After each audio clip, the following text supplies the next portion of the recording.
I have stood guard through blizzards that froze the wax seals on the palace gates, and through a coronation crowd so loud it rattled the glass in the state windows. And in 18 years at Harrogate, I never once broke formation for anything less than a direct order or a genuine emergency.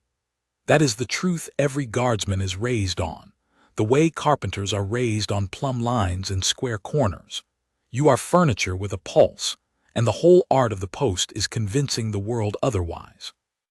So when I tell you that on a bright, overlong Tuesday in the spring of Prince Torin's 11th year, I stepped out of formation in full view of 2 visiting delegations and half the nobility of Eldermoor, to crouch down beside a weeping boy, and do nothing more dignified than talk to him quietly until he stopped shaking, you should understand what that cost me to consider in the 2 or 3 seconds before I did it. You should also understand that it was, without question or regret, the best thing I ever did in a red coat. But I am getting ahead of the story, and my old drill instructor, may he rest easy, used to say that a man who starts in the middle has usually lost the thread at the beginning. So let me start where it actually started, which was not the ceremony itself, but a small boy's 4th birthday and a summer storm that had no business rolling in as fast as it did. My name is Garrick Voss, and I have served in the King's Own Guard of Eldermoor since I was 22 years old. I was not born to any of this. My father mended roofs in a market town 3 days' ride from the capital, and the closest I came to royalty as a boy was watching the King's carriage pass through our square once a year on his summer progress, my father's hand heavy on my shoulder, telling me to stand up straight because a king could look out any window he pleased. I joined the regiment at 18 the way most of us do, for the steadiness of the wage and the shine of the uniform, and I stayed for reasons that took me years to understand, and that this story, I think, explains better than I ever could in my own words. By the time Prince Torin was born, I had already spent 4 years posted at the palace at Harrogate, mostly on the perimeter walks and the gatehouse rotations, the unglamorous postings that make up the bulk of a young guardsman's service. It was only in my 7th year, when I was moved onto the household detail that walks the inner gardens and stands at the family's private functions, that I began to see the royal children up close, not as portraits or processions, but as the ordinary, noisy, growing creatures they actually were. Prince Torin was the first of them I came to know at all well, being the eldest, and I still remember the particular gravity of him even as a toddler, a serious, watchful little boy who studied the guards the way other children studied dogs, with a caution that slowly, over months, turned into curiosity, and then into something like friendship, in the lopsided way a 4-year-old can be friends with a man twice his height who is not permitted to speak to him unless spoken to first. It was his 4th birthday, held in the walled rose garden behind the east wing, that I first understood what kind of guardsman I wanted to be, though I would not have had the words for it then. The party was a small, warm affair. Princess Alara had kept the guest list modest, a handful of cousins, a puppet show, a cake shaped like a dragon that Torin had requested with the absolute conviction of a 4-year-old who believes dragons to be entirely reasonable things to want. I was posted at the garden's east arch, the kind of post where nothing is ever expected to happen, and for the first hour nothing did. Then the sky did what early summer skies in Eldermoor sometimes do without warning, and turned from high pale blue to a bruised, fast-moving gray in the space of 20 minutes, and the first crack of thunder came so close on the heels of the first gust of wind that half the garden jumped. The staff moved quickly to shepherd the children indoors, cake and presents abandoned mid-unwrapping, and in the scramble Torin, small and easily lost in a hurrying crowd of taller legs, ended up separated from the nursemaids for perhaps 90 seconds, standing alone by the ornamental fountain with his hands over his ears, crying in the particular helpless way very young children cry when a noise is larger than they are. I was not supposed to leave my post for a lost child in a garden full of nursemaids who would find him in half a minute. I left it anyway, crossed the flagstones in 4 strides, and crouched down in front of him so that my bearskin, which had always fascinated and faintly terrified him, was no longer looming over his head but level with his eyes. I did not know what to say to a frightened 4-year-old, so I said the first true thing that came to me, which was that thunder was only the sky clearing its throat before it rained, and that if he counted the brass buttons on my coat, there were 11 of them, I remember, because I have counted them myself 1,000 times since. The storm would usually be gone by the time he reached the last one. It was not, of course, gone by the time he reached the last button. But by then a nursemaid had reached us, and Torin had stopped crying, and was instead frowning in fierce concentration at my coat, starting the count over from 1.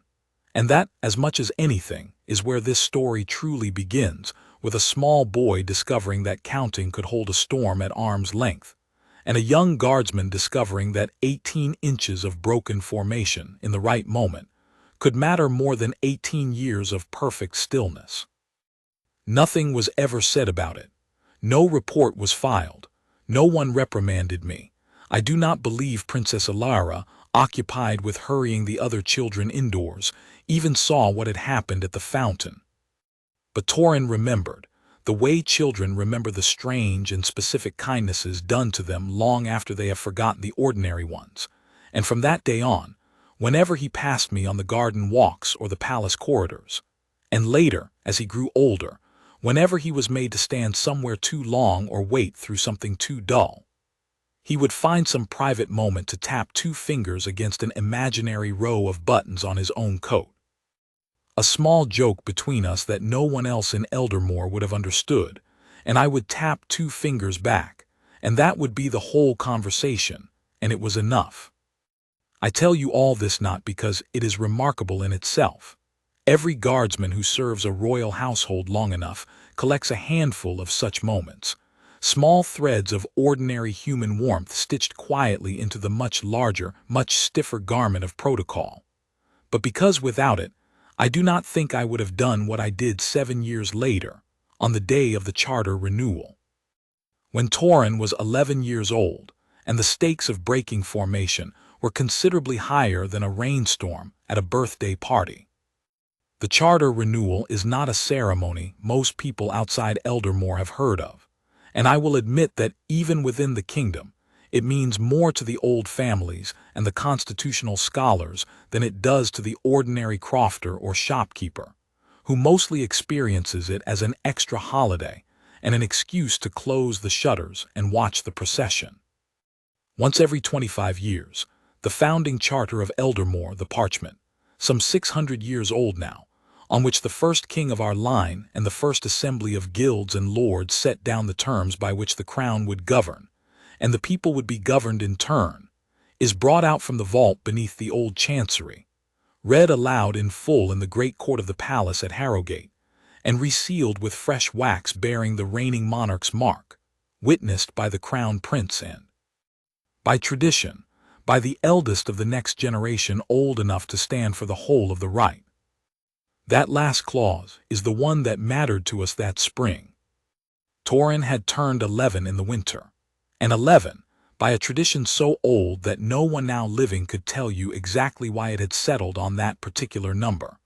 was the age at which a prince or princess of Eldermoor was first considered old enough to stand through the Charter Renewal in full, rather than watching from the shaded gallery above the great court with the younger children and their nursemaids, as Torin himself had done as a small boy, watching his own father stand where he would now stand himself. He had been almost unbearably proud of it in the weeks leading up to the rite.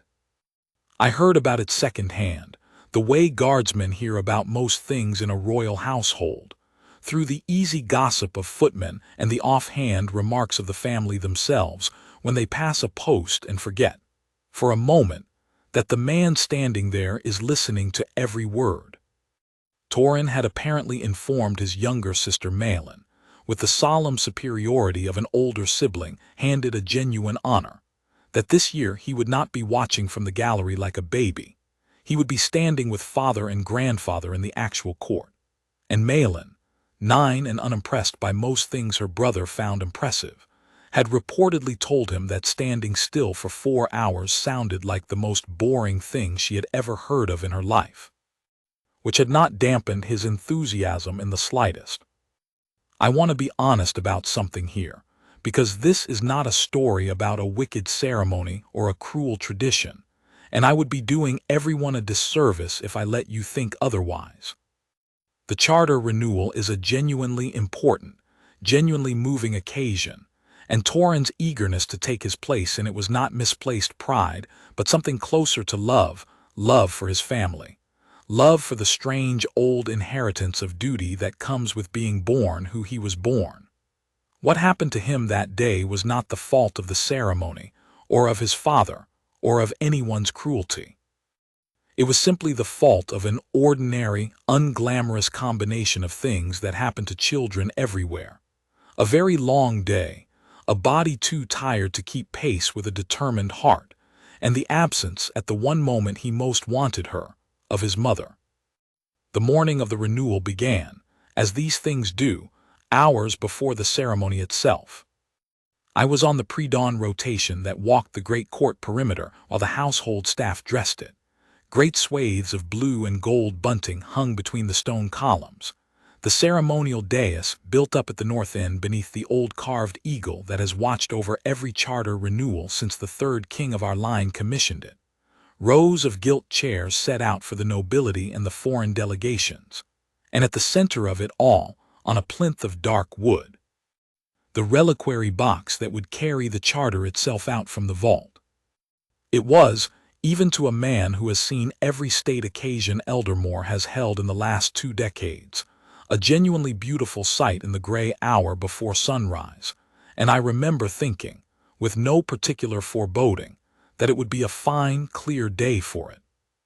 I did not yet know that the ambassador of Calderwin, whose delegation was due to arrive by ship the previous evening and travel overland through the night to be seated in time, had been delayed 3 full days by storms off the northern coast, and that a runner had come in at first light to inform the Lord Chancellor that the Calderwin party would not now reach the great court until mid-morning at the earliest, which meant that a ceremony scheduled to begin at 9 and conclude, with reasonable allowances for the length of the readings by early afternoon, would now begin closer to 10, with no corresponding adjustment made to when it would end, because the readings themselves, being ancient and exact, could not simply be shortened to make up the time. 600 years of charter clauses do not compress themselves for the convenience of a delayed ambassador, however apologetic he might be about the weather. I was posted that day at the eastern edge of the dais, perhaps 15 feet from where the royal family would stand, close enough to see faces clearly, far enough to be, in every practical sense, invisible, which is exactly what a guardsman on ceremonial duty is meant to be. From my post, I watched the court fill slowly through the delayed morning, the nobility arriving in their carriages and taking their gilt chairs with the particular restless patience of people who have attended a great many ceremonies and know precisely how long the tedious middle portions run. The guild masters processing in with their banners, an hour later than scheduled, sweating faintly under the climbing sun. The foreign delegations, Calderwin's party arriving at last just before 10 in travel-stained finery that no amount of hurried brushing had quite restored, offering profuse and lengthy apologies to the Lord Chancellor that ate up another 20 minutes all on their own. And I watched Torin arrive with his father, walking the short formal distance from the palace steps to the dais at Crown Prince Rowan's side, dressed in a coat of deep blue that had clearly been made for him with great care, and that he wore, in that first hour, like a boy wearing a crown of his own, chin up, shoulders back, doing his level best to match his father's measured pace stride for stride, though his legs were shorter and he had to work at it. He caught my eye once, in the moment before the ceremony formally began, and I watched him resist the urge to tap 2 fingers against his coat buttons, because this was not a day for our old private joke. This was the day he had been waiting his whole short life for, and he wanted, more than anything I think I have ever seen a child want something, to do it properly. I looked for Princess Alara among the family party and did not find her, and it was only later, from a murmur passed guard to guard the way news moves through a detail without ever quite being spoken aloud, that I learned Princess Malin had woken that morning with a fever and a raw throat.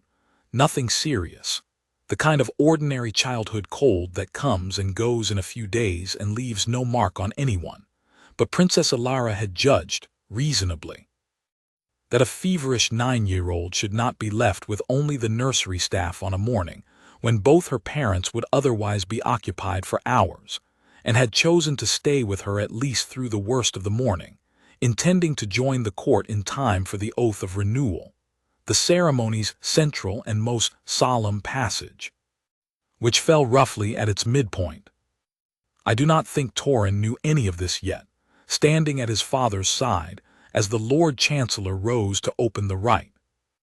I think he believed, as any child would believe, that his mother would simply be there when the important part came, the way mothers generally are, and that belief carried him steadily and proudly through the first hour of readings, standing straight-backed in the strengthening sun, while somewhere behind us the great bronze bell in the old Chancery Tower struck 10. And then, with a slowness that only children and guardsmen truly feel in their bones, 11. The Lord Chancellor that year was a thin, precise man named Aldous Penrose, who had held the office for 11 years and took a scholar's evident pleasure in the Charter's language, which was, I will freely admit, both beautiful and merciless in its length.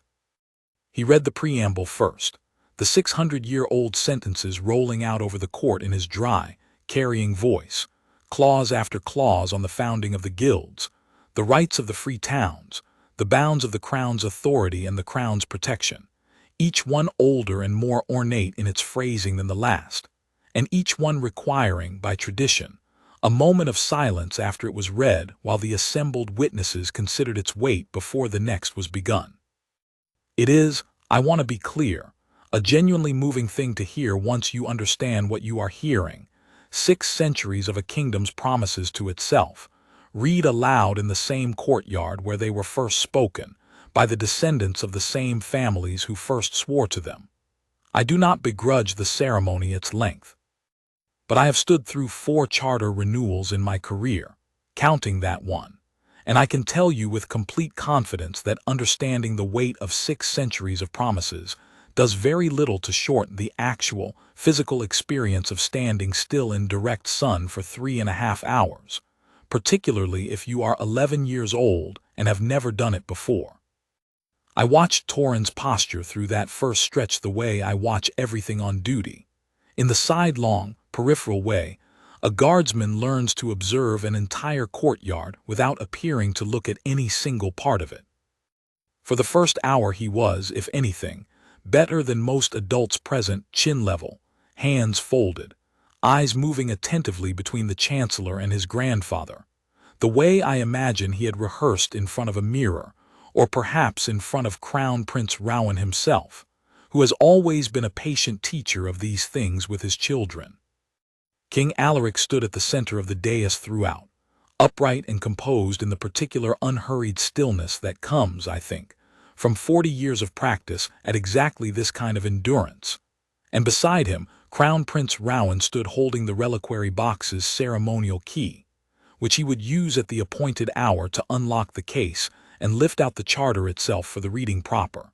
his own posture a near mirror of his father's but for the small, private glances he gave his son every few minutes, checking on him the way any father checks on a child doing something hard for the first time. By the second hour, the first small cracks had begun to show, and I want to describe them honestly because they were nothing dramatic, nothing that anyone not specifically watching for them would have noticed at all. Torin's weight shifted more often from one foot to the other.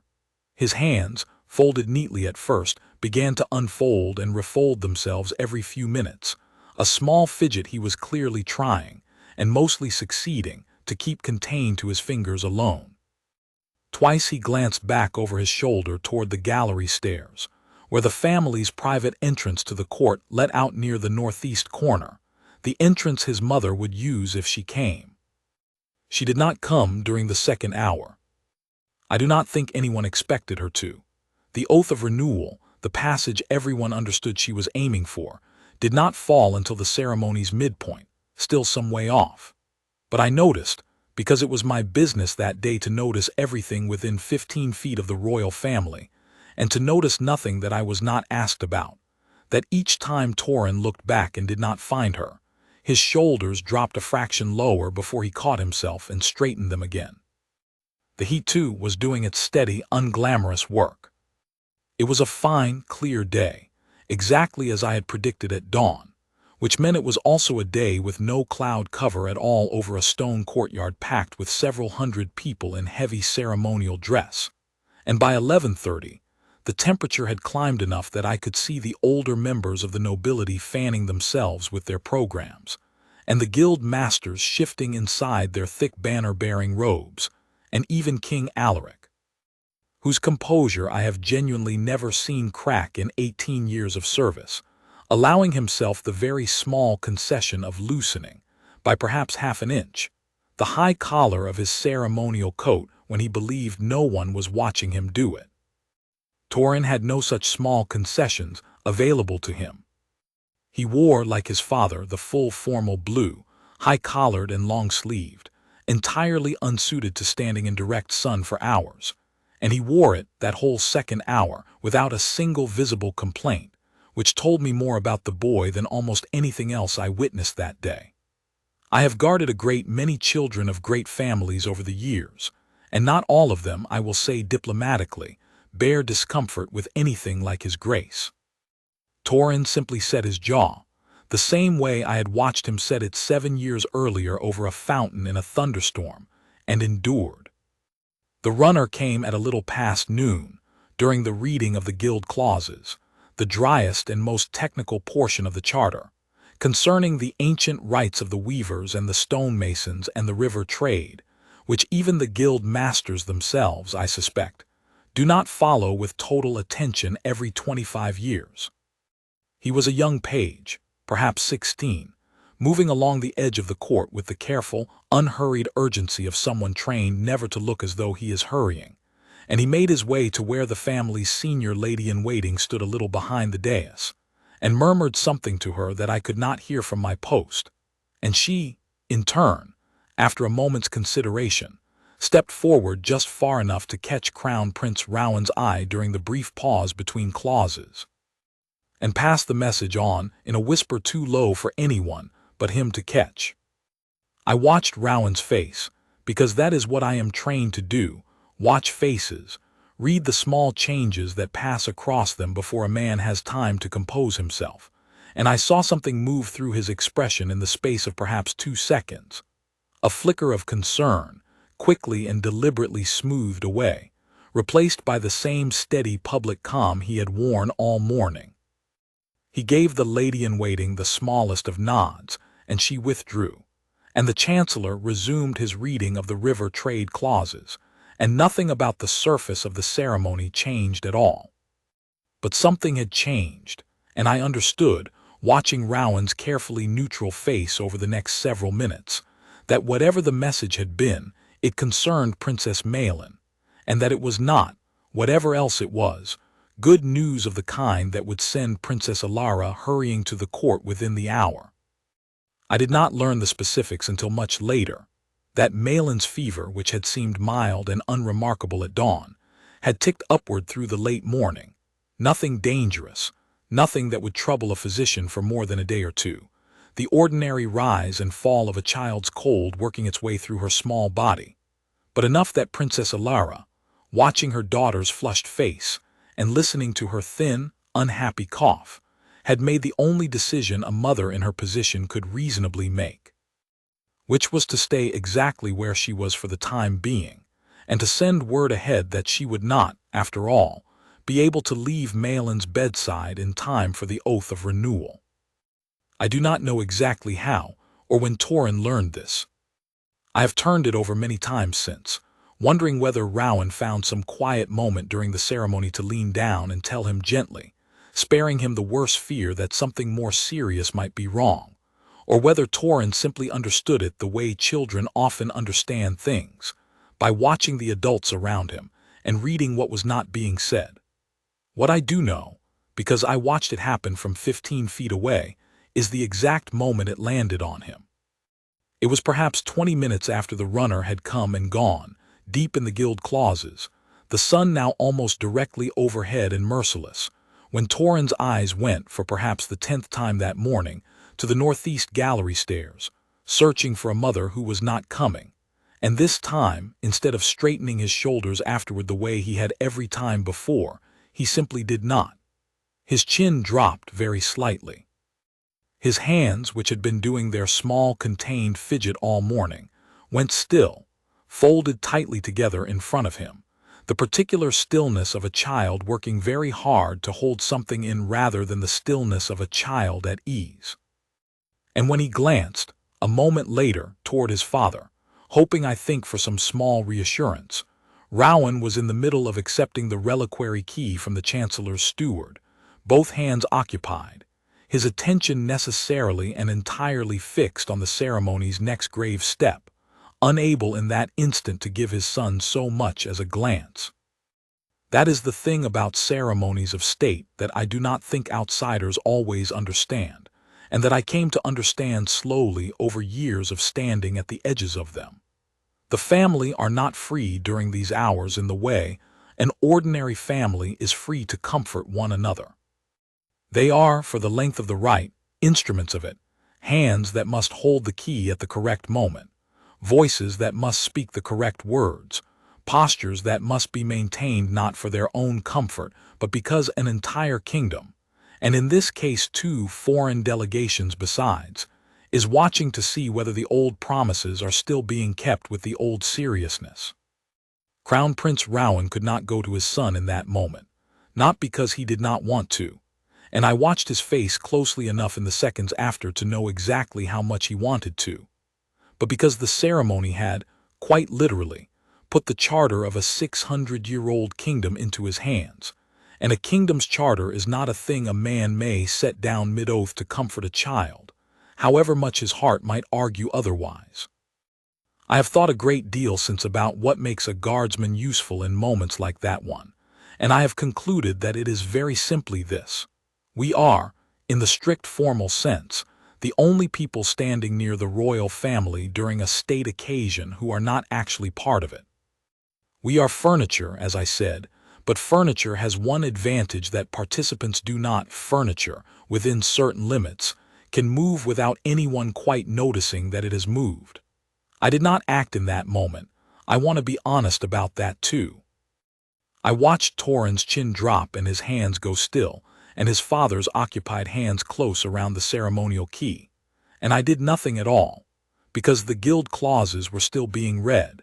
because nothing had yet happened that any reasonable person watching would call a crisis, because a boy's disappointment, however plainly written on his face to someone who had known him since he was 4, is not the kind of thing a guardsman breaks formation for. What I did do, and I want to describe it precisely because it matters to what came later, was tap 2 fingers very lightly against the second button of my own coat, in the old private signal from the fountain 7 years before, small enough that no one beside Torin himself could possibly have seen it or understood it if they had. I did it once, and looked forward again immediately, resuming the blank, level gaze that is the entire visible content of a guardsman's ceremonial duty. I do not know if he saw it. For a long moment nothing in his posture changed at all, and I began to think the gesture had gone unnoticed, or that 7 years and 11-year-old dignity had made it obsolete, a childish thing he had outgrown along with the fear of thunder. And then, so slightly that I would not swear to it in any report, I saw his own right hand rise perhaps an inch from where it had been folded, and 2 of his fingers move against the front of his own blue coat, once, before dropping back to stillness. It was not a solution. I want to be clear about that because this is not in the end the moment this story turns on, only the moment that told me the boy had not forgotten me, and that some small thread was still there to be pulled on later if it came to that. The guild clauses continued. The sun continued to climb. And Torin, having acknowledged the old signal, straightened his shoulders one more time, by what I can only describe as an act of pure will, and went back to standing as still and as proudly as an 11-year-old boy in a heavy blue coat could manage, carrying, now, a weight that had nothing to do with the heat. For a while, that small exchange seemed to be enough. Through the remainder of the guild clauses and into the beginning of the Crown's protection clauses, the ceremony's longest and most legally dense section, Torin held himself together with a steadiness that genuinely impressed me, and I allowed myself, standing at my post, the small private hope that the worst of it had already passed, that he had absorbed the disappointment, folded it away somewhere the way children sometimes surprise us by doing, and would carry the rest of the day on the strength of what remained. I have been a guardsman long enough to know better than to trust an 11-year-old's composure at the 2-hour mark of a 4-hour ordeal, but hope, I have found, does not always listen to experience, even a guardsman's experience, and for perhaps 40 minutes I let myself believe the hardest part of the day was already behind him. The Crown's protection clauses ran long, longer even than the guild clauses before them, dense with the careful legal language by which 6 centuries of kings had bound themselves not to overreach the promises made in that first founding assembly, and I watched the Calderwind delegation, seated in the place of honor to the dais' right, growing visibly restless in the heat despite their best efforts at diplomatic composure. Several of them resorting openly to the fans provided in every gilt chair's cushion for exactly this eventuality. It was, by any honest measure, a very long stretch of very dry material, and if a grown ambassador from a foreign court could not entirely disguise his discomfort with it, I do not think anyone could fairly have expected more from an 11-year-old prince. And yet Torin did give more, through that whole difficult middle stretch, more than I think even his father fully appreciated in the moment, occupied as Rowan was with his own considerable share of the ceremony's demands. By the time the Chancellor reached the final clause of the Crown's protection section and paused, folding the ancient parchment closed with the particular reverence the moment demanded, we had been standing in the great court for very nearly 3 hours, and the sun had passed its peak and begun, with agonizing slowness, its long slide toward the western towers, offering no real relief yet, only the promise, still some hours off, that relief was theoretically possible. The oath of renewal came next, and it was, as I had expected, the ceremony's true center of gravity,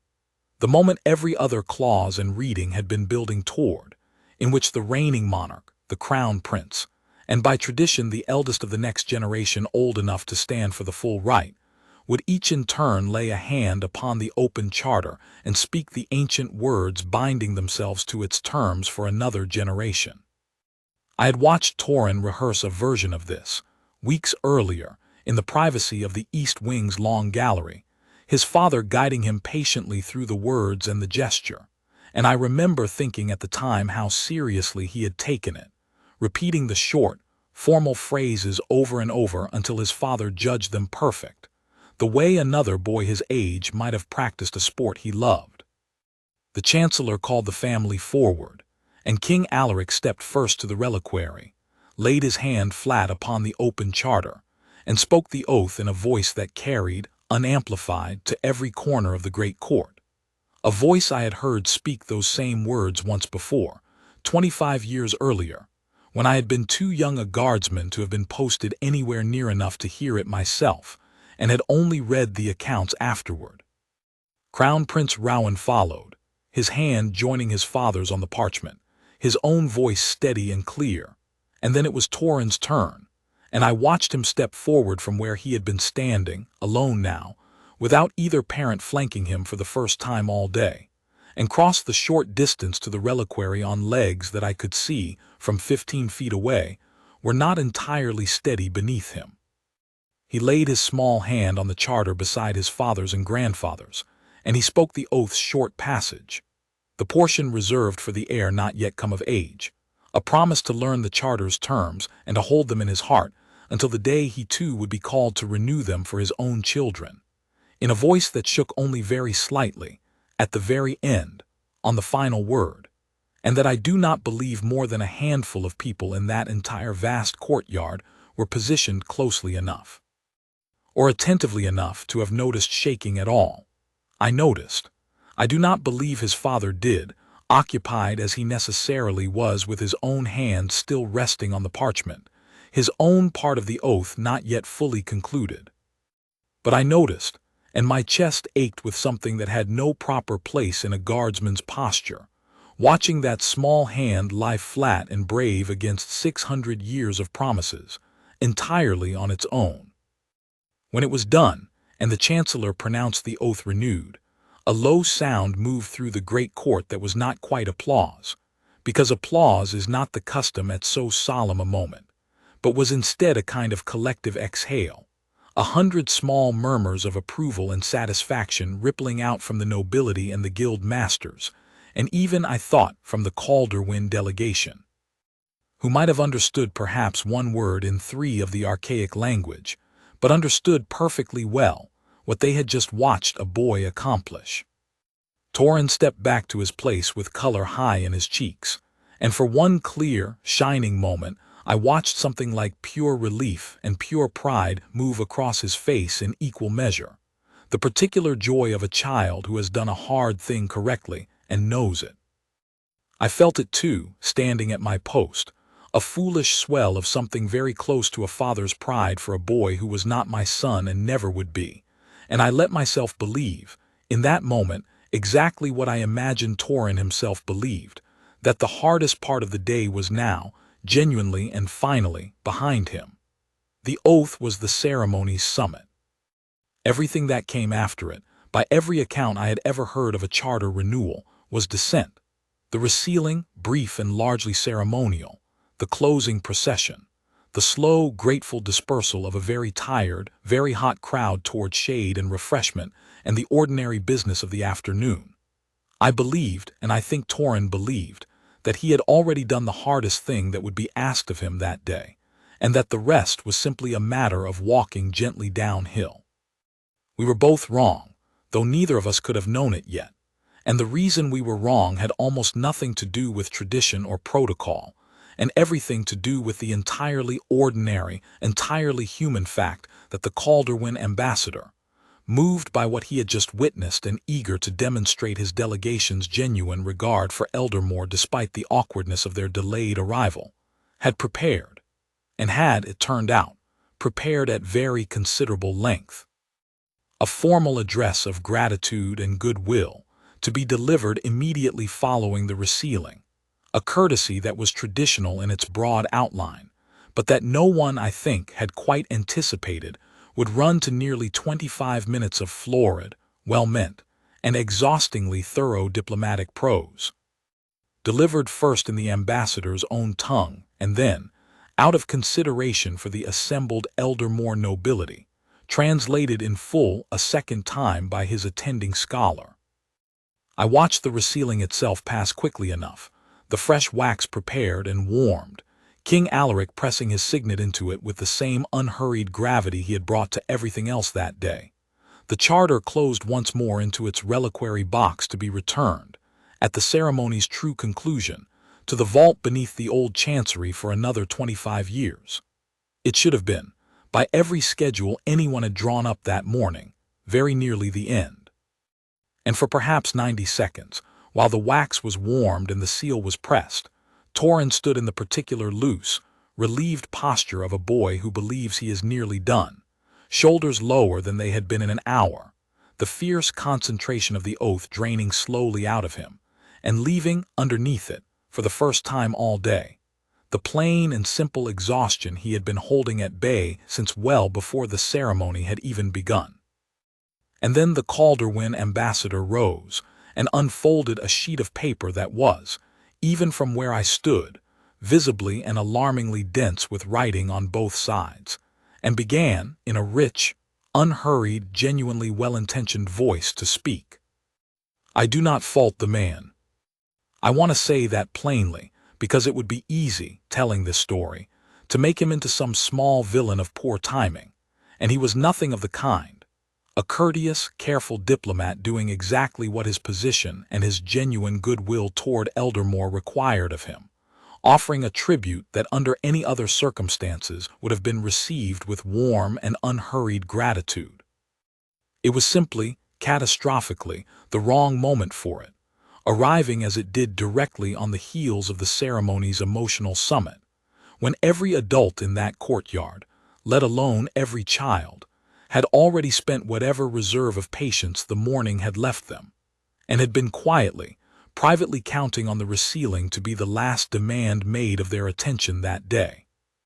Torin's shoulders, which had begun to drop in relief, went rigid again, not with renewed resolve this time but with something closer to disbelief, the particular flat disbelief of a child who has done the hardest thing asked of him and discovers there is more, always more, standing behind it. I watched him glance toward his father, and Rowan, who I am certain felt exactly the same disbelief the rest of us felt, could offer him nothing more than the same steady, encouraging half-smile he had been offering all morning, because a crown prince cannot roll his eyes at a foreign ambassador's tribute no matter how badly he might privately wish to. And Torin, receiving that small smile and understanding, I think, that it was the only comfort currently available to him, straightened his back one more time and tried, visibly, to find some last reserve of the composure that had carried him through the oath. It was not there any more. I could see that from 15 feet away within the first 2 minutes of the ambassador's address, watching the fine, fast tremor return to Torin's folded hands, watching his weight shift from foot to foot with none of the small, contained discretion of the morning's earlier fidgeting, watching his eyes, which had tracked the Chancellor and his grandfather with such attentive discipline through 3 hours of dense legal language, begin instead to swim, unfocused, somewhere past the ambassador's shoulder, fixed on nothing at all. The particular blank, glassy look of a child holding on, by will alone with nothing left underneath the will to hold onto. The translation began at the 7-minute mark of the ambassador's original address, doubling, in effect, the length of the ordeal, and it was somewhere in the early minutes of that translation, while the scholar's careful, measured voice rendered each florid sentence into our own tongue for the benefit of the nobility, that I saw the first tear slide free and catch the light on Torin's cheek before he could stop it. He caught it almost instantly with the back of one small hand, a quick, practiced, humiliated motion, the motion of a boy who has clearly cried in public before and knows exactly how fast a hand must move to erase the evidence. And for a moment I thought with real and foolish hope that it might end there, one tear, quickly caught, quickly forgotten, the kind of small private slip that happens to everyone and that no one nearby had been positioned to see. But a body that has been standing in direct sun for 3.5 hours, that has spent its deepest reserve of composure on a single perfect oath, that has been carrying since noon the quiet, unspoken grief of a mother who could not come, does not generally surrender its self-control in a single tear and then recover itself.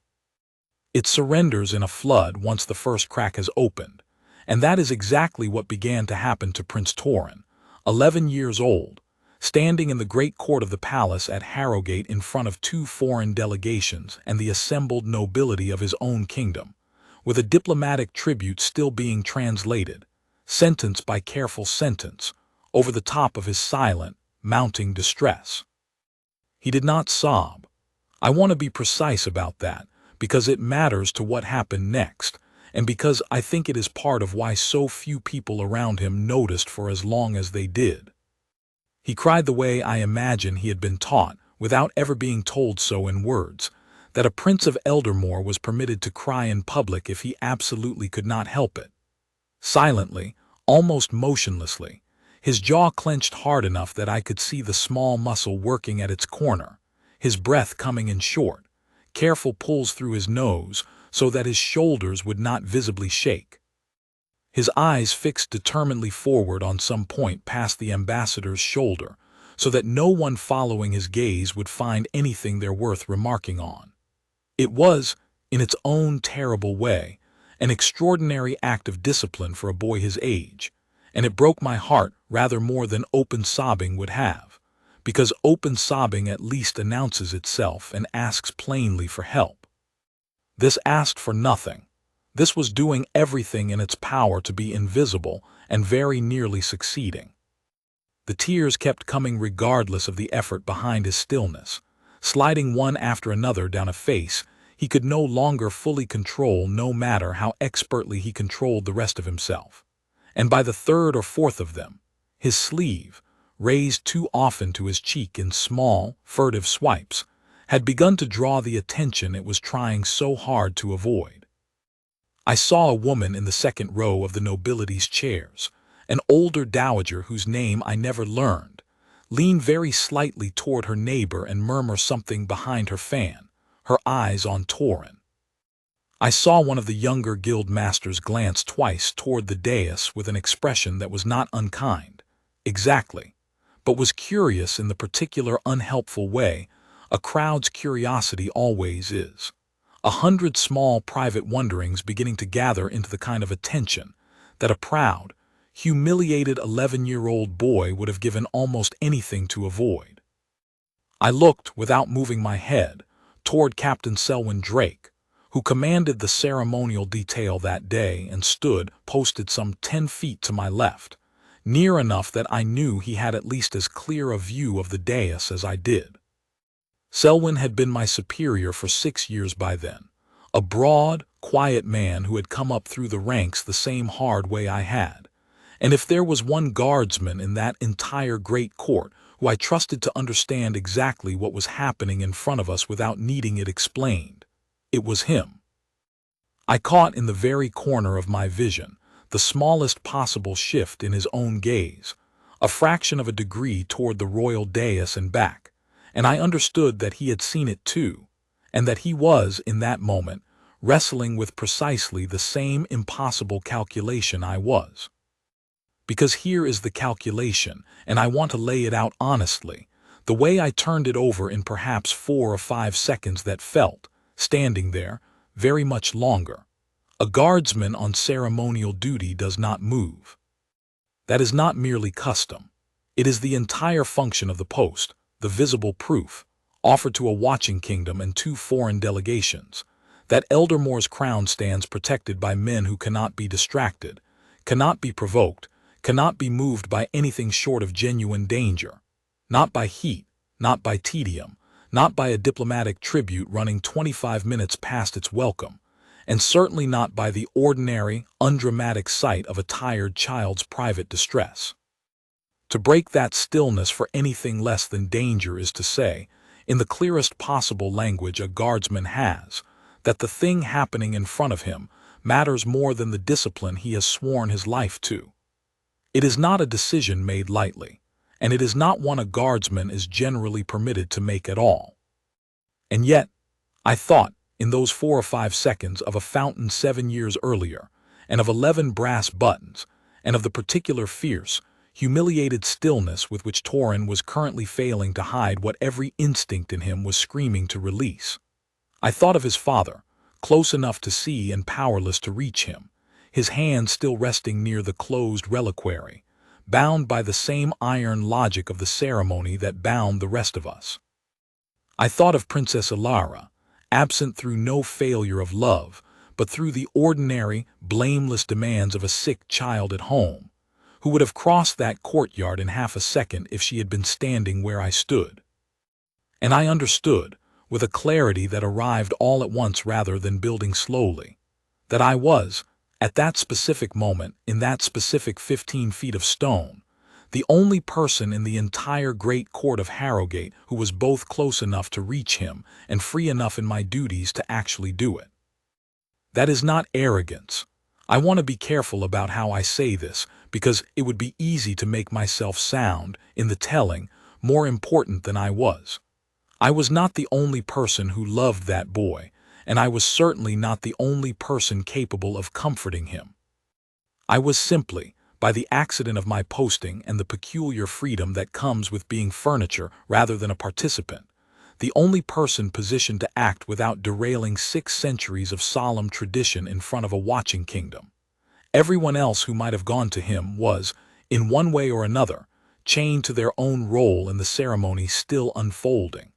I was not chained to mine in quite the same way. My role was simply to be present, unmoving, until moving mattered more than not moving, and I had begun, in those few seconds, to believe that it did.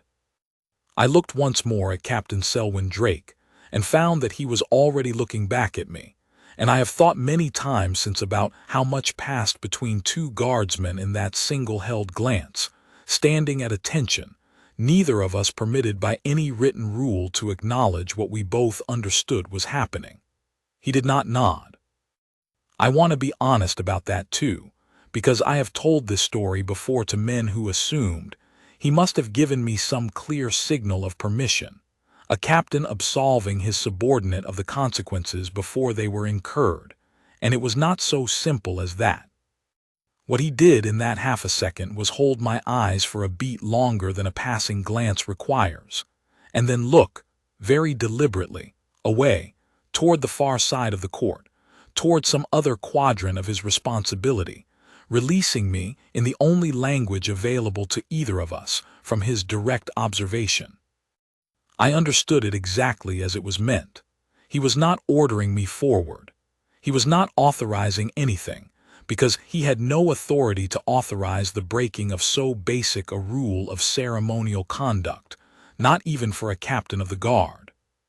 What he was doing, I believe, was declining to see whatever I did next clearly enough to be forced to stop it, which is a kindness a good superior can sometimes offer a man he trusts, when the rule and the right thing have come, briefly, unavoidably, apart from one another. Whatever happened after that moment, I would own entirely myself. He had simply chosen not to be the reason it did not happen at all.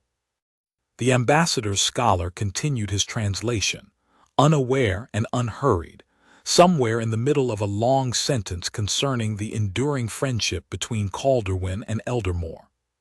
Torin's sleeve rose to his cheek again, and this time his breath caught audibly enough on the way down that I saw his father's head turn, very slightly, toward the sound, though the angle and the reliquary box between them still hid the worst of it from Rowan's direct view.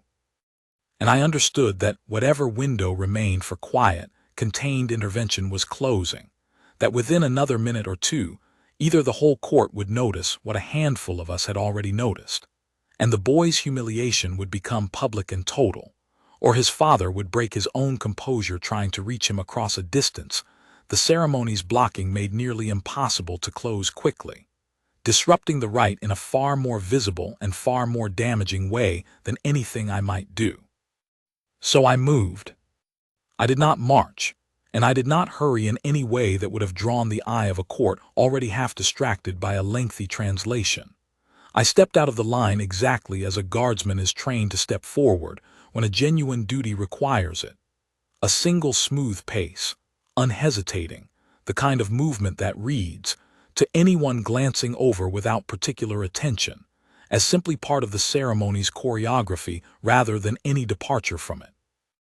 I crossed the 15 feet between my post and where Torin stood at the edge of the dais in perhaps 4 seconds, and I went down on one knee in front of him, not in the grand, sweeping way a guardsman kneels for a formal presentation, but low and close and quick, so that in the space of a breath my bearskin, which had loomed over him at the fountain 7 years before, was once again below the level of his eyes rather than above them, and my body, broad enough after 18 years of the same training that had put me in that coat, stood between his tear-streaked face and the greater part of the watching court. "Your Highness," I said, quietly enough that the words would not carry past the two of us, using the formal address because it was still, even in that moment, his ceremony and his dignity I was trying to protect, not simply his comfort. "Count the buttons." He looked at me, and I will remember the particular expression on his face for the rest of my life. Not surprise, because some part of him, I think, had been hoping without daring to hope that I might do exactly this, but a kind of raw, unguarded relief so total that, For a moment it undid the last of his composure entirely, his breath breaking on something that was almost a sob before he caught it hard and pressed his lips together. And looked down at the front of my coat, the way he had looked at it 100 times since he was 4 years old. "One," he whispered, and his voice cracked on the single syllable, and I watched his eyes fill again, faster this time, the dam having finally, mercifully, been permitted to open even by this small private inch. "That's it," I said, keeping my own voice low and level and, I hoped, steady enough to lend him something of my own stillness, the way I imagine a father might, though I had no children of my own then and would not for another several years. Slowly. "There's no hurry now." I had, without entirely deciding to, drawn a plain white handkerchief from an inner pocket of my coat, the kind every guardsman carries for a dozen mundane reasons that have nothing to do with comfort, and I pressed it into his hand rather than using it myself, because I understood, even in that rushed half-minute, that a boy of 11 needed to be permitted to wipe his own face rather than have it wiped for him like an infant. Needed some small remaining authority over his own body in a moment when so much else had already been taken from him by simple exhaustion. He took it and pressed it hard against his eyes, and his shoulders, which had been rigid with the effort of holding still for so long, finally began, very slightly, to shake. "I did the oath right," he said into the handkerchief, muffled and fierce, as though the accomplishment might be taken from him if he did not defend it immediately. "I did it right and Mother wasn't even there to see it, and now this man is still talking, and I can't do it anymore. I can't stand here anymore, I'm so tired. And everyone is looking at me, aren't they? Everyone can see. 2 people that I've counted so far have looked our way," I said, which was, as near as I could judge, close to the truth. And I said it plainly and without softening it, because I have found, over many years of dealing with frightened children at the fountain and frightened soldiers on far worse days than this one, that the truth delivered calmly is almost always more steadying than a comforting lie, which a sharp child can usually hear the seams of anyway. 2 out of several hundred, and neither of them unkindly, and both of them have already looked away again. Nobody is staring at you, Your Highness, I promise you that. And even if they were, you did the oath right. Nothing that happens now changes that. Nothing that happens in the next 5 minutes can take a single word of it back. You did it right too, I added, because it seemed to me, watching him, exactly as important as anything else I might say.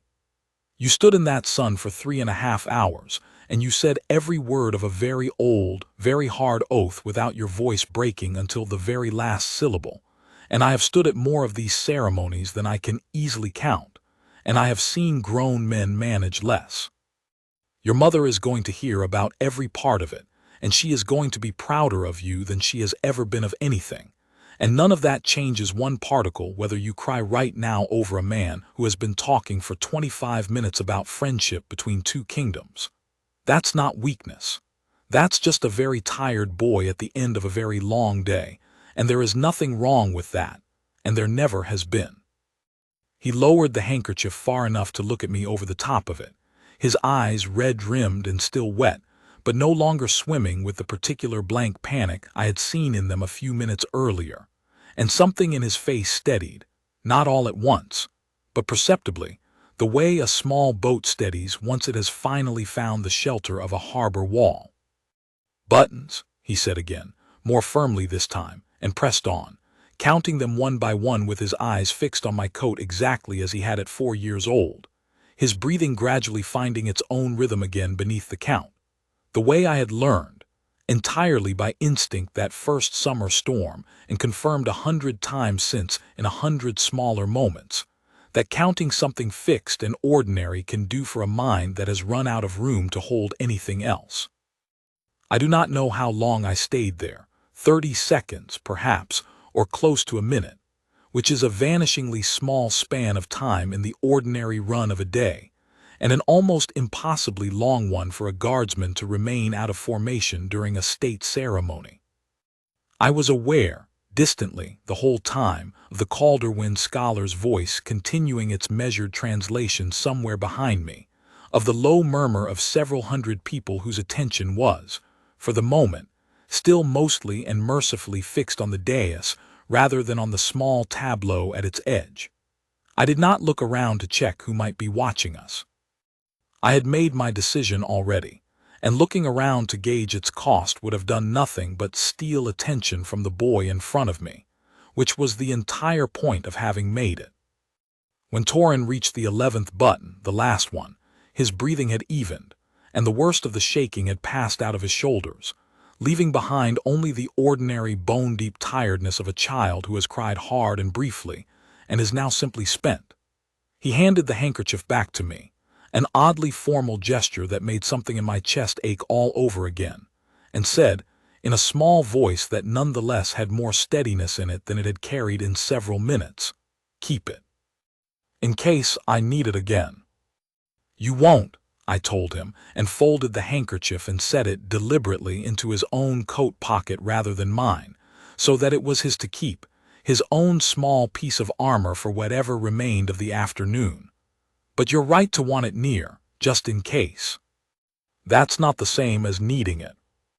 I rose then, unhurried, and stepped back the 4 paces to my post, and resumed the same blank, forward-facing stillness I had held all morning, as though I had never left it at all. The whole exchange, start to finish, had taken perhaps 90 seconds. The Calderwind scholar had not yet reached the end of his translation. I did not know, in that first minute back at my post, whether I had just done the finest thing of my career or ended it.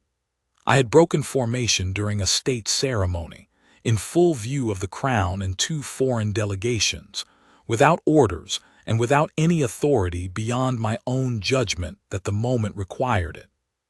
I had technically disrupted, however briefly, however quietly, the king's own line of sight to his grandson during a rite 6 centuries old. I understood, standing there with my pulse still high in my throat, that a strict reading of my duty would call what I had done a serious breach, whatever gentler word my own conscience wanted to give it, and that I would very likely be required to answer for it in some quiet room before the day was through. I found, turning it over in the minutes that followed, that I did not much care. That surprised me at the time, and it has not surprised me once since, in all the years I have had to think about it.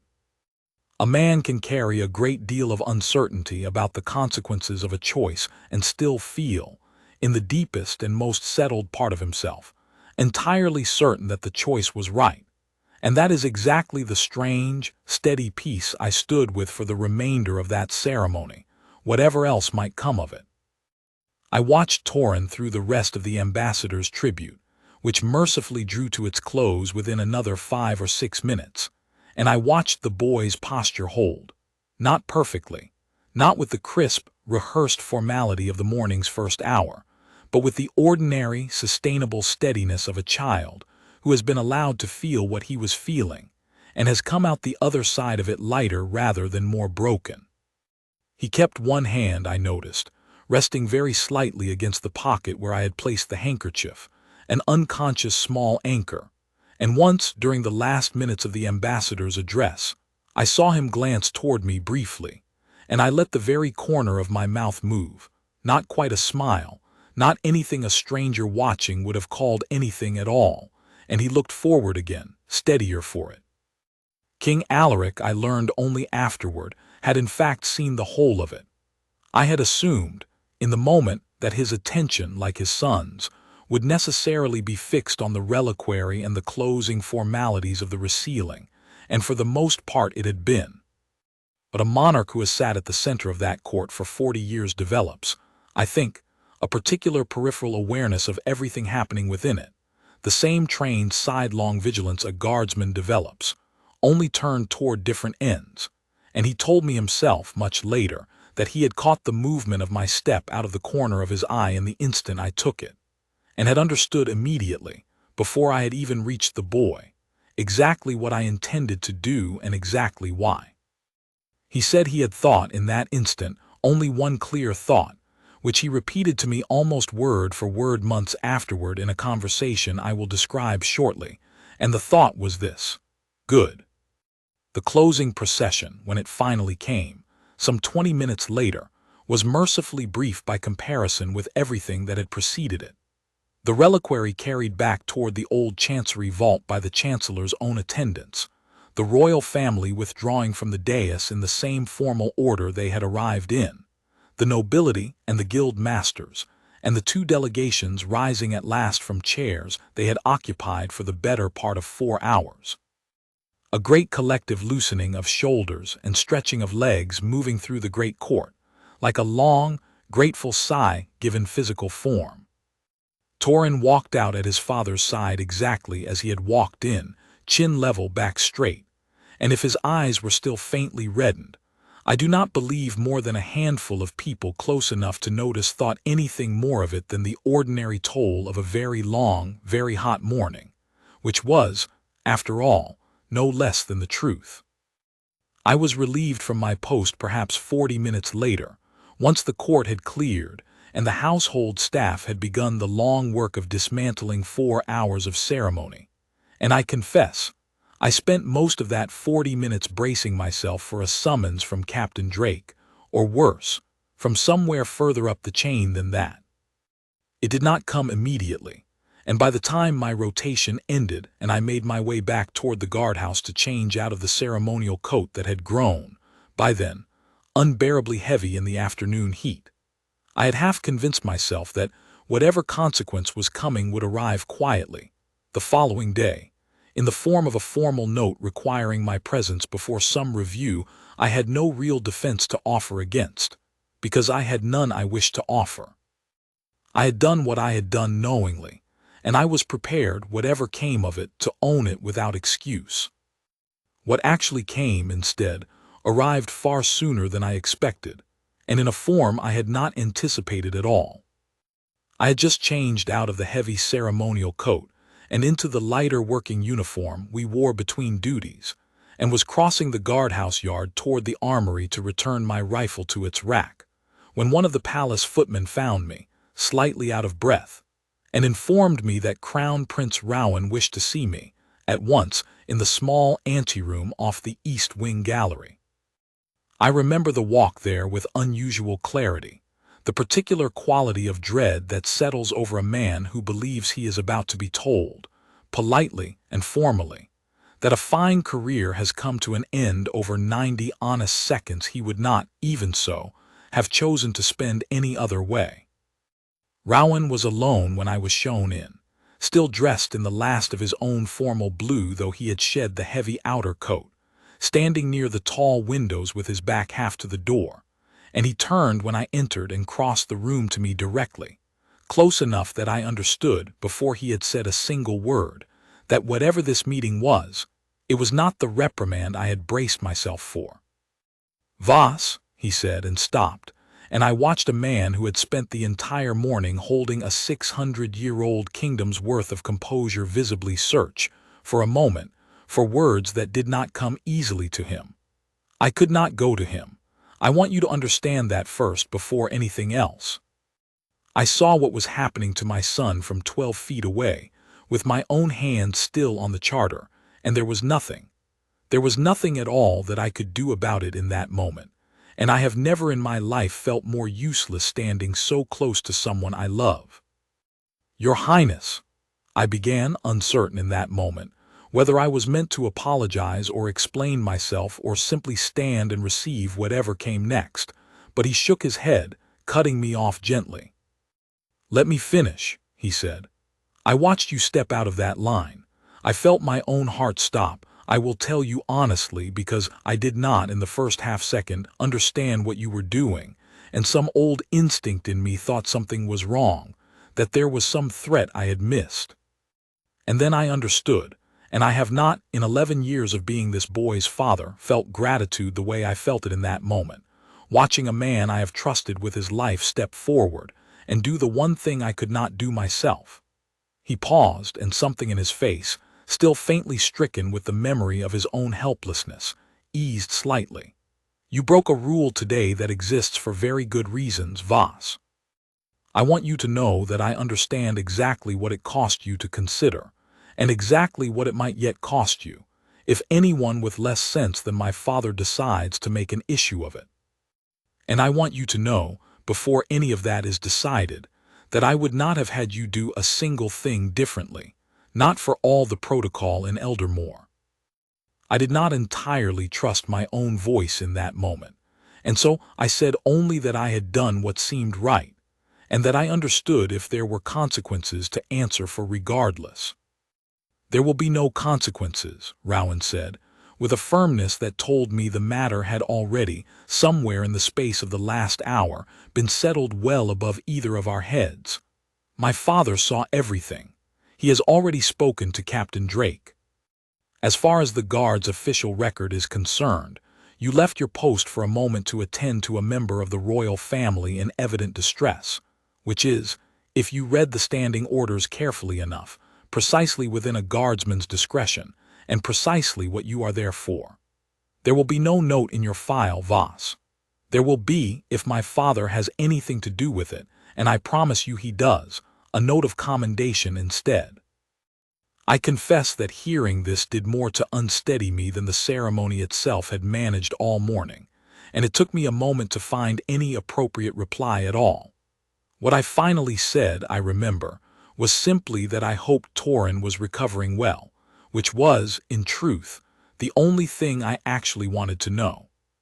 He is resting, Rowan said, and something warmer moved across his face, the particular warmth of a father speaking of a child he is proud of.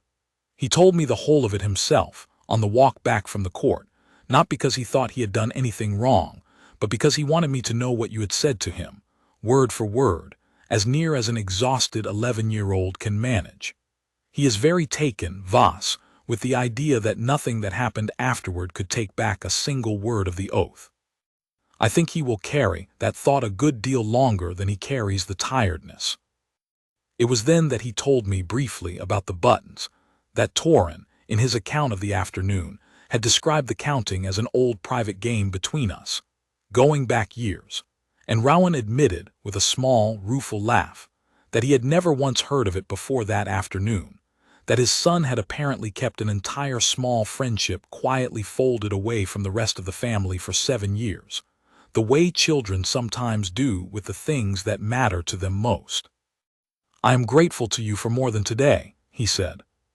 I am grateful you have been, apparently, some part of his steadiness for a great deal longer than I knew to thank you for. I told him, because it seemed important that he know it, about the fountain and the storm, and the 11 brass buttons that had never meant anything to anyone else in the world until that afternoon, and Rowan listened to the whole small story with an attention I had not expected a crown prince to give to so ordinary an anecdote. And when I finished he was quiet for a moment, looking out toward the gardens through the tall window. "My mother used to say," he said finally, and I understood from the particular gentleness that came into his voice, that he meant the late Queen Isolde, that the whole of raising a child who will one day carry a very heavy inheritance is teaching him 2 things at once, and that most people only manage to teach one, how to bear the weight, and how to set it down for a moment, without believing that setting it down makes him unworthy of carrying it. I think, today, my son learned both of those things in the same afternoon, and I do not believe he could have learned the second one from anyone standing close enough to have taught it to him, except you.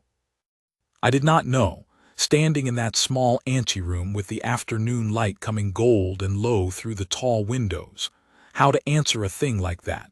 And so I simply said that it had been an honor which was, whatever else it was, entirely true.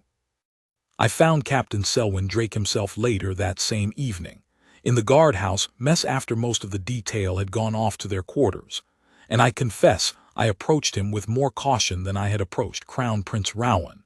because a man's own captain, in my experience, is very often harder to face honestly than anyone above him, having a clearer and less forgiving sense of exactly what the rules were built to prevent. He was sitting alone over a cup of tea gone cold, and he looked up when I came in and gestured, without much ceremony, at the bench across from him. "I am not going to pretend I didn't see it," he said, before I had even sat down, which told me he had been turning the matter over as carefully as I had. "And I am not going to pretend I wasn't afraid, for about the length of time it took you to cross those 15 feet, that I had just watched a very good guardsman throw away 18 years over a boy's tears in front of 2 foreign delegations. I have stood this post a long time, Voss. I have seen men break formation for worse reasons and be finished for it by supper." I told him I understood that, and that I had gone into it understanding it, and that I did not regret the choice regardless of what it might have cost. "I know you did," he said, and something in his broad, tired face eased into an expression I had not often seen him wear, something closer to respect than approval, which are not, I have found, always the same thing from a superior. "That's rather the point I wanted to make to you, sitting here. I didn't stop you because some part of me already knew you weren't wrong, even before I knew how it would end. A captain who only backs the choices that turn out safely isn't backing anything at all. I looked away because I trusted the man making the call, not because I'd already been told it would come out well for him. I want you to know that, so you don't spend years thinking I simply got lucky alongside you." He paused and turned his cold tea once in its cup, and added more quietly, "My own captain, years ago, told me something I've never forgotten, and I'll pass it to you now since it seems the right evening for it. He said the men who make this regiment worth its uniform aren't the ones who never move. They're the ones who know, without being told, exactly which 2 or 3 seconds of a whole career are worth moving for. You found one of yours on Tuesday. I don't imagine you'll get many more like it. Make sure you know it next time as clearly as you knew it this time. I have carried that piece of advice with me for the whole of my career since, turning it over on quieter posts in quieter years, and I have come to believe it is very nearly the truest thing anyone in this uniform ever said to me, plainer and more useful, in its way, than anything written in the standing orders I studied so carefully as a young recruit. King Alaric sent for me himself 2 days later, which surprised me a good deal more than Rowan's summons had, given that a reigning monarch does not, in the ordinary run of things, have occasion to speak privately with an individual guardsman about anything at all. I was shown into his study in the West Wing, a plain, book-lined room that held none of the formal grandeur of the state apartments, and he received me standing near the fire with the same unhurried composure I had watched him carry through 4 hours of ceremony, though his manner, alone with me, was considerably less formal than it had ever been in my presence before. "Voss," he said, when the footman had withdrawn and closed the door, "I understand you gave my grandson a lesson in the Charter of Eldermoor, rather more useful than anything Chancellor Penrose managed to read him that morning." I was uncertain for a moment whether this was meant as reproach or something else entirely, and my hesitation must have shown, because the king's expression eased into something almost like a smile, an expression I had seen him wear perhaps twice in 18 years of service, both times in private.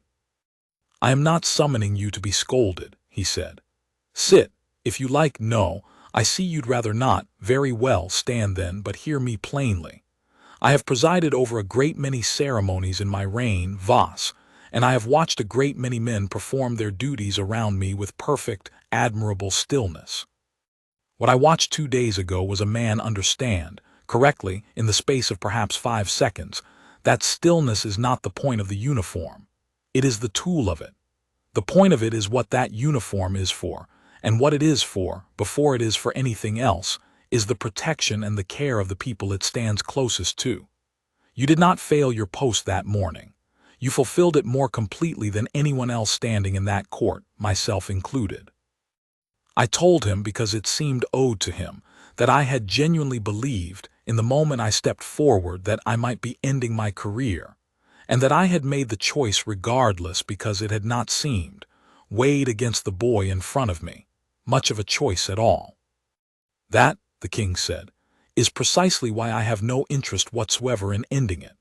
A man who calculates the risk to himself and proceeds anyway because the right thing plainly outweighs it is exactly the kind of man I want standing near my family for the rest of his career, however long that career may run. I have already told Captain Drake as much, and I understand a note has gone into your record, a favorable one, in case there was any lingering doubt in your mind on that count. He paused and looked for a moment into the fire rather than at me. My grandson has had a difficult few years learning what will one day be asked of him. He watched his own father grow up under a weight I placed on him too early and too heavily in some ways, and I have tried, with Torin, to do better by him than I managed the first time, though I do not always succeed. What you gave him on Tuesday was not simply comfort, Voss. It was proof, delivered at exactly the moment he most needed it, that the weight he is going to carry his whole life does not require him to stop being a child entirely in order to bear it. I do not know that I could have taught him that myself. I am not certain, if I am honest with you, that I have entirely learned it myself, even now. I left the king's study that afternoon carrying something I have found difficult to put into words even now, years later, telling this story. Not pride exactly, though there was certainly pride in it, but something closer to a settled, quiet confirmation of a belief I had held since I was a very young guardsman without ever having had it tested so plainly. That the discipline we are trained in, the stillness, the iron composure, the whole visible architecture of the uniform, is not in competition with compassion, whatever the standing orders might suggest to the letter. It exists, at its very best, to make compassion possible at exactly the moments it is needed most, by keeping everything else steady enough around it that one man can step forward briefly, without the whole edifice coming down. Princess Alara returned to the palace that same evening, Malin's fever having broken sometime in the mid-afternoon, the ordinary swift recovery of a healthy child's ordinary cold, leaving behind nothing more troubling than a slightly raw throat and a demand, voiced the moment she felt well enough to make demands again. For the honey biscuits she was usually only permitted on special occasions. I was not present for the reunion between Alara and her son, which took place privately in the family's own apartments, but I heard of it, as I heard of most things concerning that family, through the easy, affectionate gossip that moves through a household detail, and what I heard was this: that Torin had run to her the moment she appeared in the doorway, not with the composed, careful greeting a boy of 11 trying to seem grown might have offered, but simply and entirely as a child who had missed his mother very badly runs to her, and that Alara had held him for a long time without either of them saying very much at all. She found me herself the following morning, in the corridor outside the guardhouse, which was, I understood even before she spoke, a deliberate courtesy on her part rather than any accident of scheduling. A princess of Eldermoor does not simply happen to pass through the guardhouse corridor. She thanked me plainly and warmly, without any of the formal distance that sometimes attends such moments between the family and the household staff, and told me that Torin had spoken of almost nothing else the previous evening, recounting the whole of the ceremony to her in exhaustive detail, circling always back, she said, to the same few minutes near the end. He told me you knelt down, she said, so that you were smaller than him instead of taller, which I understand delighted him a great deal more than I think you intended it to. And he told me what you said to him about the oath, that nothing after it could take back a single word of it. I have thought about that a great deal since he told me, Sergeant Voss. I was not there. I have felt wretched about that in 100 small ways since yesterday, weighing a fever against a ceremony he had waited his whole life for, and wondering whether I made the right choice, sitting with one child while the other stood alone in front of half the nobility of Eldermoor. I told her as honestly as I knew how that I did not believe there had been a wrong choice available to her at all that morning, only 2 different kinds of love pulling in 2 directions at once, and that Torin, whatever grief he had carried through the ceremony, had never once in anything he said to me suggested he thought his mother had chosen wrongly. He missed you, I said. He did not resent you. There's a difference, Your Highness, and I think he understood it even in the worst of it. He kept the handkerchief, she said, and there was something in her voice telling me this that made me understand exactly how much the small, ordinary object had come to mean in the space of a single day. He would not let the laundress take it. He has it folded in the drawer of his nightstand, and when I asked him why, he told me it was in case he needed it again, which I understand were very nearly your own words to him. They were, I admitted. I told him he wouldn't need it again. I hope I was right. You were, she said, and you weren't both at once, I think, which is rather how most true things about children turn out to be. He hasn't needed it since. But I don't imagine he'll ever put it away for good, and I find, now that I've heard the whole story, that I don't want him to. I think a boy is allowed to keep some small proof that someone was kind to him exactly when he needed it most, for as long as he wants to keep it. She thanked me again, more simply the second time, and told me that whatever formal commendation the king saw fit to arrange, she wanted me to know that the family's gratitude went a good deal further and would last a good deal longer than any note in any file. I saw Torin himself only a week or so later, in circumstances so ordinary that I have always found something quietly moving in the contrast. No ceremony, no crowd, only a boy crossing the same garden walk where I happened to be posted on a warm, unremarkable afternoon, on his way, I gathered, to some lesson or other with a satchel of books under one arm. He slowed when he saw me, glanced quickly along the walk to confirm we were alone, and then, with the particular careful dignity of a boy determined not to make too great a thing of it, came to stand near my post rather than simply passing by. I told my mother about the buttons, he said, without much preamble, in the tone of someone confessing to a minor and not entirely regretted breach of confidence. I hope that was all right. I didn't think it was meant to be a secret, exactly. I just never had a reason to say it out loud before. I told him it was entirely all right, and that I was glad, in fact, that he had told her, because some things are better for having been shared with the people who love us rather than kept folded away alone, even the good ones, even the ones that feel like they belong only to two people. Everyone keeps saying I did the oath well, he said, after a moment, looking not quite at me but at some point along the garden wall, in the way children often find it easier to say a difficult thing while appearing to look at something else entirely. Grandfather said it. Father said it. Even Chancellor Penrose said it, and I don't think he says nice things to children very often. But nobody says anything about the part where I cried. I keep waiting for someone to say something about that part, and nobody does, and I don't know if that means everyone's decided to be kind and not mention it, or if it really is as unimportant as you said.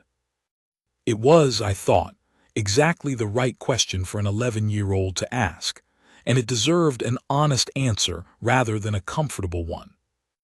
It's the second one, I told him. Nobody's being careful around the subject to spare your feelings, Your Highness. It genuinely isn't the sort of thing that needs remarking on twice. You stood in the sun for 4 hours and did a hard, important thing correctly, and then, at the very end of it, you were human for about 90 seconds, the way every single person in that court would have been human if they'd been asked to carry what you were carrying that day. The remarkable part was the 4 hours. The 90 seconds were just ordinary, the most ordinary thing in the world. I don't think anyone who matters is keeping quiet about it out of kindness. I think they've simply already forgotten it, because there was nothing there worth remembering, next to everything else you did. He considered this for a long moment, turning it over with the same fierce concentration I had watched him bring to the buttons themselves, years before and days before both. I'm glad it was you, he said finally, who saw. I don't think I would have minded as much if it had been you who saw, even if you hadn't come over at all. I think I would have minded terribly if it had been almost anyone else. I told him that I was glad it had been me too, and meant it more completely than I think I had ever meant anything I had said to him before. And he nodded, satisfied in the brisk, businesslike way children signal that a difficult conversation has been concluded to their satisfaction, and continued on toward his lesson. And I watched him go with the particular private pride a guardsman is not really supposed to feel for children who are not his own, and felt it anyway, and have never once regretted it. It became, after that, an easier thing between us than it had ever been before, not because anything had fundamentally changed in the distance. A prince must keep from a guardsman, which remains, and rightly so, considerable, but because some quiet foundation had been laid that Tuesday afternoon that neither of us needed to speak of again in order to feel it holding steady beneath everything that followed. I watched him grow over the following years into a steadier and more confident version of the serious, watchful boy I had first known at 4 years old, still careful, still given to taking his responsibilities with a gravity beyond his years, but carrying it now, I thought, a little more lightly than he might have otherwise, the way a boy carries a weight he has learned once, that he is allowed to set down for a moment without shame. The button game did not disappear, though it grew rarer, the way these small private rituals of childhood tend to,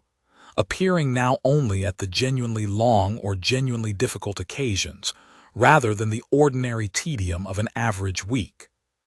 I remember it most clearly, in the years that followed, at a state dinner honoring a foreign delegation when Torin was 13, seated near enough to my post that I caught, halfway through a particularly long series of toasts, 2 fingers tap once against the front of his formal coat, and I tapped 2 fingers back against my own without either of us so much as glancing at the other, and watched him settle, visibly, into the rest of the evening with the small, private reassurance the gesture had always carried. And I remember it once more vividly than any of the others, nearly 2 years after the Charter Renewal, at the funeral of an elder statesman of the realm whom Torin, by then 13, was required to attend in full formal dress alongside the rest of the family, standing through a long and genuinely somber service in a cold cathedral that tested a very different kind of endurance than heat and sun had tested 2 years before. I was posted, as it happened, near enough to see him again, and partway through a long, mournful eulogy, I watched his eyes find mine across the nave, and watched 2 fingers rise briefly against his coat, not because he was in any real distress that day, I think, but because the gesture itself had become, by then, less a request for comfort than a kind of quiet greeting between 2 people who shared a particular understanding, and I answered it the same way I always had, and saw something in his face ease all the same. He is a grown man now, older than I was myself on the day of the Charter Renewal, and the specific circumstances of that ceremony, the Calderwin ambassador's overlong tribute, the particular bright cruelty of an unclouded afternoon, the 11 brass buttons on a coat I no longer own, have long since passed into the kind of family story that gets told, I understand, with increasing fondness and increasing exaggeration at every retelling, the way most family stories eventually do. I do not mind the exaggeration. I have heard at least one version, second-hand, in which I apparently carried him bodily off the dais, which I most certainly did not do, and would not have been permitted to do even if I had wanted to. The details soften and shift, the way details always do, but the true shape of it, I think, has never once been lost in the telling, not by Torin, not by his father, not by anyone in that family who has ever had occasion to repeat it. That on one very long, very hot afternoon, a boy who was trying very hard to be brave was allowed, for 90 seconds, to simply be tired instead, and that nothing about him was diminished by it,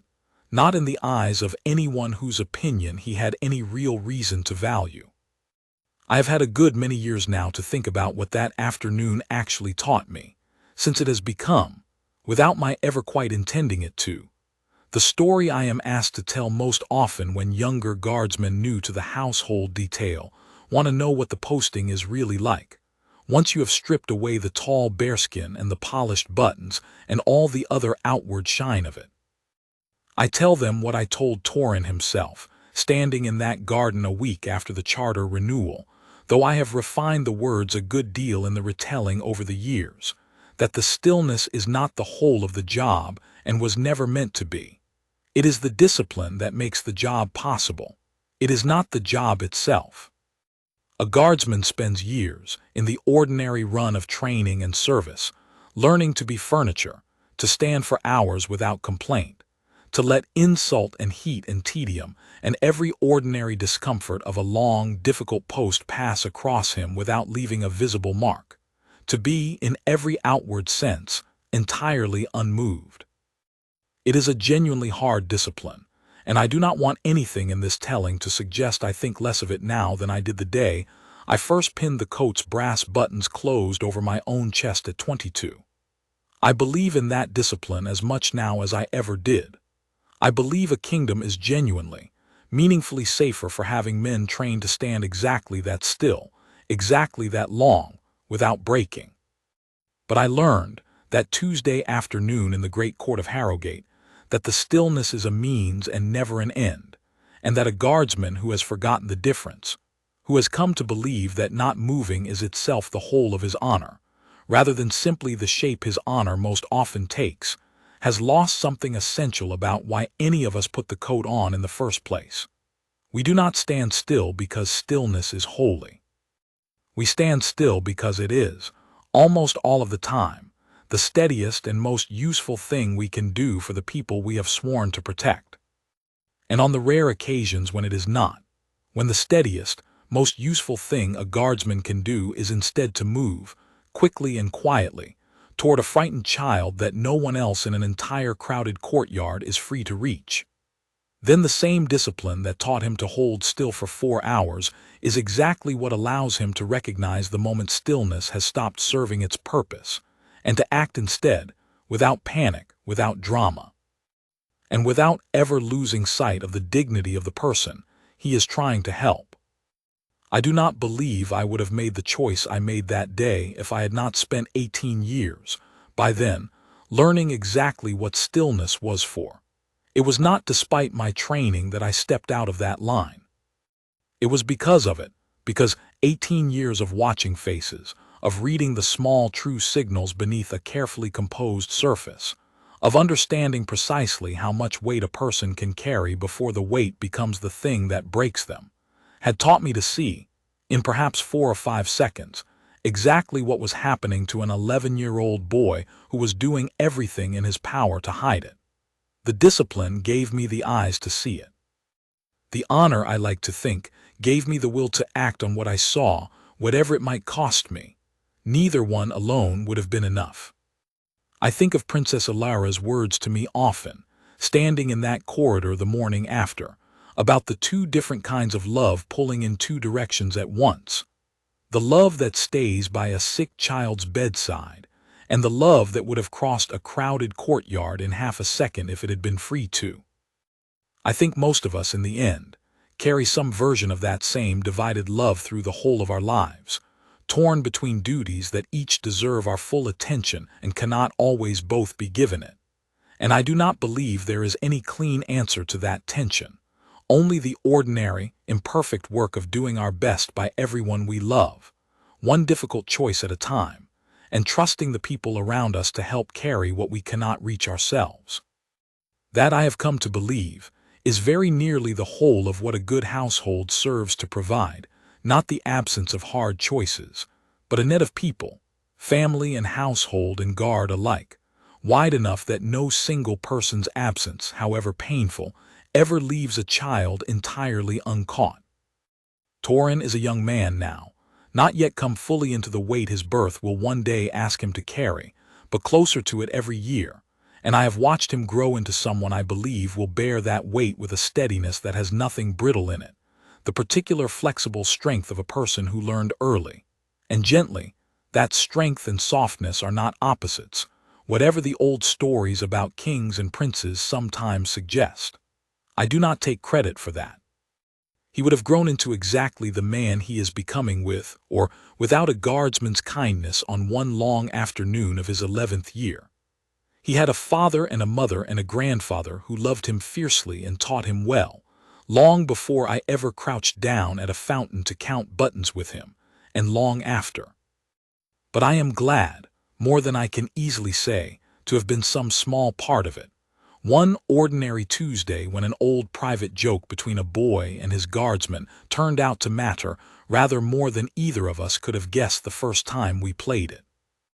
I still carry a handkerchief in the inner pocket of my coat, every duty I stand, though I have not needed to offer it to anyone since. It is not the same handkerchief. That one, as far as I know, still sits folded in the drawer of a nightstand that has by now, I imagine, moved rooms more than once as its owner has grown. But I carry one regardless, the way I imagine every guardsman ought to carry some small, ready piece of ordinary kindness folded into the pocket of his discipline, not because he expects to need it, but because he has learned once exactly how much it can matter on the day he does. People ask me sometimes, hearing this story told at some remove, whether I was frightened in those 4 or 5 seconds before I stepped out of the line of what it might cost me. I tell them the truth, which is that I was genuinely and completely frightened in the plain, unglamorous way any man is frightened of losing the career he has built his whole adult life around. But I tell them, too, that the fear and the certainty arrived in me at exactly the same moment,